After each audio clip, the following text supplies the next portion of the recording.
हवा विधानसभेची प्रश्न जनतेचे आपण जाणून घेतोय चालता बोलता। लोकसभेच्या पार्श्वभूमीवर आता विधानसभेची सुद्धा रणधुमाळी चालू झालेली आहे। महाराष्ट्रभर लवकरच निवडणुकाचे रण लागणार आहेत आणि अशातच आपण आपला विदर्भ लाईव्हच्या माध्यमातून प्रत्येक विधानसभेमध्ये जनतेचं काय मत आहे जाणून घेण्याचा एक प्रामाणिक प्रयत्न करत आहोत। आज आपण आहे मेहकर विधानसभामध्ये। मेहकर आणि लोणार दोन तालुक्या मिळून एक मेहकर विधानसभा आहे आणि या ठिकाणी विद्यमान आमदार हे शिंदे गटाचे आहेत आणि गेल्या 15 वर्षापासून ते सलग या ठिकाणी आमदार म्हणून कार्य करत आहेत। यावेळेस चित्र जरा वेगळं दिसून येत आहे। शिंदे सेना आणि उद्धव बाळासाहेब ठाकरे या दोन सेना झाल्यामुळे खरंच जनतेवर काही प्रभाव पडतो का? आणि यातच बहुजन वंचित आघाडी असेल एकंदरीतच रविकांत तुपकर हे सुद्धा विधानसभा लढवणार असल्याचे 6 जागा त्यांनी सांगितलं आहे व इतरही पक्ष या ठिकाणी विधानसभेच्या तयारीत आहे। एक जनतेचा कोण कोणाकडे जातो, जनता कोणाला पसंती देते आणि एकंदरीतच विद्यमान आमदार यांचे कामं काय आहेत हे आपण जाणून घेण्याचा प्रयत्न करणार आपण आहे बेलगावमध्ये आपल्यासोबत काही नागरिक जोडले जातात त्यांच्याकडून आपण जाणून घेणार आहे खरंच विद्यमान आमदार यांनी यांच्या गावासाठी व विधानसभेसाठी काय कामं केले, काय सांगाल, एकंदरीत कसं चित्र राहील? मुळात आता परिवर्तनाचं सध्या परिवर्तन होणार हे निश्चित आहे। कारण मुळात 15 वर्षापासून आमच्या इथं जे एक आमदार आहेत यांचा मुळात बेलगावसाठी तर काही विकास असा दिसून येत नाही फक्त। आणि त्याच्यात मुळात म्हणजे शेतीचे जे प्रश्न आहेत यांनी पीक विम्यासंदर्भात एक बैठक घेतली मंत्रालयात आणि त्याच्यातून एक कृषी मंत्र्यांनी एक स्टेटमेंट काढलं की 31 ऑगस्टपर्यंत सर्व शेतकऱ्याला पीक विमा मिळेल, परंतु त्याचंही काही झालेलं नाही। त्या बैठकीमध्ये बुलढाणा जिल्ह्यातले सर्व आमदार होते, परंतु 31 ऑगस्टपर्यंत कोणालाही विमा मिळाला नाही। अजून बरेच जण पीक विम्यापासून वंचित आहेत। त्याच्यानंतर जे सर्वसामान्य प्रश्न म्हणजेच रस्तेही कुठं असे चांगले रस्ते दिसत नाहीत। त्याच्यानंतर आमच्या भागातून गेलेला एक समृद्धी महामार्ग, या समृद्धी महामार्गात जे शेतरस्त्याचे प्रश्न आहेत हे पण खूप तिथं रस्त्यात शेतात जाण्यासाठी रस्ते नाहीत। पांदन रस्ते जे मातोश्री पांदन रस्त्याची एक योजना आहे तिचे व्यवस्थित कामं नाही। संदर्भात आपण आमदाराला काही सूचना दिल्या होत्या की आमदाराकडे गेले होते का? आम्ही समृद्धी संदर्भात आमदार साहेबांना भेटलो होतो, परंतु त्याच्यात त्यांनी काही एवढा हस्तक्षेप किंवा दखल अशी घेतली नाही आम्हाला असं वाटतं। त्याच्यानंतर जे आता पाण्याचा प्रश्न आहे, जे एक जलजीवन मिशनचे जे कामं चालू आहेत ते पण अपुरेच आहेत। तुमच्या गावात सुद्धा केंद्र सरकारचा मोठा प्रोजेक्ट राबवला जाते जलजीवन मिशनच्या माध्यमातून, काय परिस्थिती आहे त्याची? सध्या तर काही अर्धवट काम निजलेलं आहे। टाकी उभी राहिलेली आहे जवळपास बऱ्याच दिवसापासून 5-6 महिने झाले, अजून काय काम पूर्ववत झालेलं नाही। सगळं जर एकंदरीत आपण विचार केला तर कोणाला पसंती देतो? मुळात या जे आता आमदार आहेत यांनी शिंदे साहेबांसोबत हे केलेलं आहे, परंतु परिवर्तन हे या मतदारसंघात घडेल असं तरी वातावरण आहे। सध्या तरी परिवर्तन घडेल अशी बेलगावमध्ये चर्चा आहे।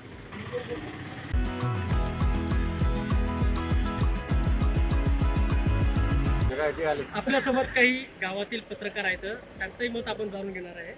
नेमकंच विधानसभेसाठी कसं चित्र राहील, कोणाला जनतेचा कौल राहणार आहे, काय वाटतं यावेळेस कसं चित्र बदलल असं अंदाज वाटतो?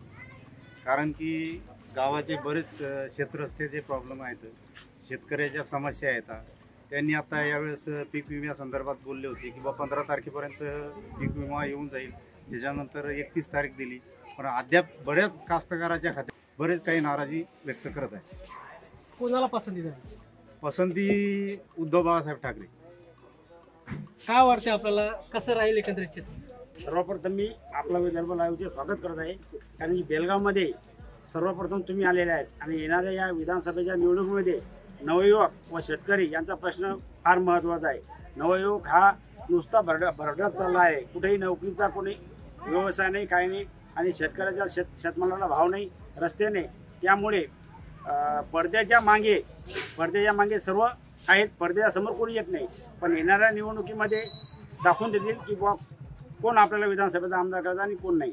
काय वाटतं तुम्हाला, तुमचं मत काय की बदल हवा आहे की नाही? यावेळेस तुपकर साहेब बी समजा 6 विधानसभा लढवून आहेत, बहुजन वंचित आघाडी आहे, शिंदे गट आहे, उद्धव बाळासाहेब ठाकरे आहे, एकंदरीत कोणाला लोकांना पसंती देतात? एकंदरीत आपण विचार केला तर आता जी निवडणूक झाली आपली खासदारकीसाठी यामध्ये सर्वच पक्ष रिंगणामध्ये उतरले होते, पण जनता अपक्ष आणि येणारे या सर्व पक्षाचा विचार करून मला तर वाटते बुवा उद्धव बाळासाहेब ठाकरे यांची सीट निवडून देतील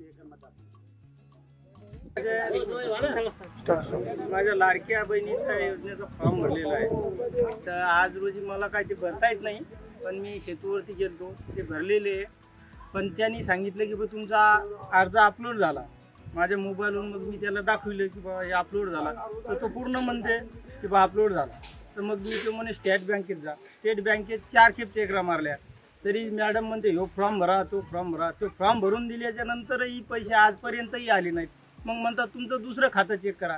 अहो जन्मात एकच खातं काढता येत नाही, तर असे 4 खाते काढून कोणत्या खात्यात पैसे जाणार आहे? काय करतो त्याचे नाही माहीत, पण स्टेट बँकेचं खातं काढा. स्टेट बँकेत 8 दिवस झाले एरझारा मारणं चालू येतात. आज रोजी कामाचा पत्ता नाही, कुठून पैसा आणायचा? आणि स्टेट बँकेत गेल्याच्या नंतर ते म्हणतात हो फॉर्म भरा. मग नंतर तिथे फोटो चिटकवा, नाही डबल अपडेट करा. किती खेप अपडेट करायचं? लाडक्या बहिणीचे तुम्हाला लाभ मिळाला नाही? लाभ मिळाला नाही.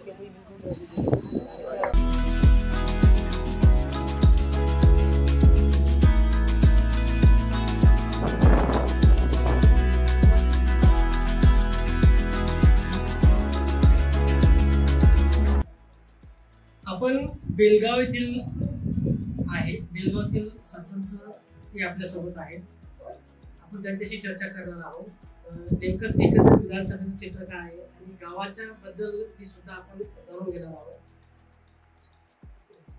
काय वाटते एकत्रित विधानसभेचं कसं चित्र राहील? कारण की शिवसेनेमध्ये 2 गट झाले, यानंतर बहुजन वंचित आघाडी असेल, घटकातून सुद्धा विधानसभा लढवणार आहे, पण इतरही पक्ष विधानसभेच्या रिंगणात कसं चित्र राहील काय वाटतं?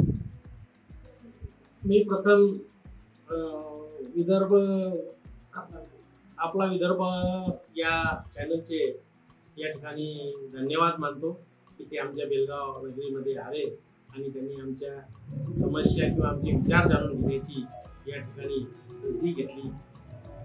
विषय असा आहे की विधानसभेचा तुम्ही मला प्रश्न केला. लोकसभा झाली, लोकसभेमध्ये काही गोष्टी वेगळ्या वेगळ्या पसरवण्यात आल्या आणि त्यामुळं त्याचा निगेटिव्ह हा लोकांना समजला नाही आणि त्यामुळं काही प्रमाणात हे महायुतीचं मतदान निश्चितपणे कमी झालं. त्याबद्दल आम्हालाही शंका नाही आणि आम्ही एक चांगलं काम महायुतीचं सुरू होतं त्या हिशोबानं सगळे लोक थोडेसे बिनधास्त राहिलो आणि त्याचा गैरफायदा असा म्हणायला काही हरकत नाही.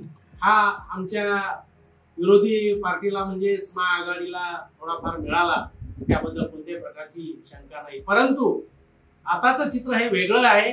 आम्ही सगळे महायुतीचे लोक या ठिकाणी सावध झालो आणि महायुतीचे कामं जसे लाडकी बहीण असेल, शेतकऱ्यांना मदत असेल, आणखी कोणत्या कामगाराला मदत असेल, या ठिकाणी सरकारच्या या एवढ्या मोठी सरकारच्या योजना आणि या ठिकाणी मुख्यमंत्री शिंदे साहेब असतील, आमचे नेते आणि राज्याचे उपमुख्यमंत्री फडणवीस साहेब असतील, अजितदादा असतील, या लोकांचं अहोरात्र हे जे काम चालू आहे हे फार लोकांच्या हिताचं काम चालू आहे आणि या सर्व हिताच्या कामाच्या दृष्टीने या ठिकाणी महायुतीच निवडून येणार. असं वाटत नाही की लाडकी बहीण योजना तर महिलांसाठी चांगली आहे, शेतकऱ्यासाठी कर्जमाफी व्हायला पाहिजे? निश्चितपणे शेतकऱ्यासाठी कर्जमाफी व्हायलाच पाहिजे. मी त्याही विचाराशी सहमत आहे, कारण शेतकरी फार अडचणीत आहे. हे पाणी पावसानं इतकं नुकसान झालं की आपल्या भागात खरोखर ओला दुष्काळ जाहीर व्हावा अशी माझी महायुतीला सुद्धा विनंती राहील की शेतकऱ्याला कर्जमाफी द्या आणि ओला दुष्काळ जाहीर करा. ही निश्चितपणे खरोखर तुम्ही मांडलेला प्रश्न हा चांगला आहे, योग्य आहे आणि शेतकरी सध्या अडचणीत आहे, तर शेतकऱ्याला ही मदत व्हायलाच पाहिजे. मदती तर चालूच आहे शेतकऱ्याला, परंतु ही मदतही सुद्धा व्हायला पाहिजेत. यामध्ये बोलली जर शेतकऱ्याला जर कर्जमाफी दिली तर आम्हाला महायुतीला कोणाच्या दारी मत मागायलाही जायचं काम नाही, अशी परिस्थिती महायुतीची चांगली आहे. घरकुलाची स्थिती काय आहे? किती घरकुल आले? तुम्ही खरोखर आम्हाला महत्वाचा प्रश्न केला. आमच्या गावामध्ये यावर्षी 100 घरकुलं जवळजवळ मंजूर झाले परंतु समस्या अशी झाली की सुप्रीम कोर्टाने जो आदेश दिला, निर्णय घेतला की ज्या जमिनीवर ज्या लोकांचे घरं आहेत आणि ज्यावर सरकार मालक आहे अशा लोकांचे घरकुलं या ठिकाणी स्थगित झाले, ही एक मोठी समस्या आहे. माझी सरकारला विनंती राहील, माझं आजच माननीय आमदार संजय रायमोळकर साहेबांसोबत या विषयावर बोलणं झालं आणि त्यांनी सांगितलं की आपण मुख्यमंत्र्यांशी त्याची वार्ता केलेली आहे, चर्चा केलेली आहे आणि लेखी निवेदन लवकरात लवकर त्याच्यावर तोडगा निघेल आणि मी मुख्यमंत्र्यांशी बोलून हा लवकरात लवकर मार्गी लावण्याचा प्रयत्न करणार आहे, असं मला सकाळीच आज फोनवर आमदार साहेबांनी आश्वासन दिलं. आणि खरोखर ही एक समस्या जरुरी आहे, कारण ग्रामीण भागात लोकांना पहिलेच घरं नाहीत, परंतु एवढे घरकुलाची योजना मोदी सरकारने आणली आणि ते घरकुलं बांधण्याचे जर राहिले तर त्यामध्ये लोकांची निश्चितपणे नाराजी राहील. तर त्यासाठी सरकारनं हा निर्णय घेणं जरुरी आहे आणि यासाठी सरकारने लवकरात लवकर मार्ग काढावा अशी माझी सरकारला सुद्धा विनंती राहील.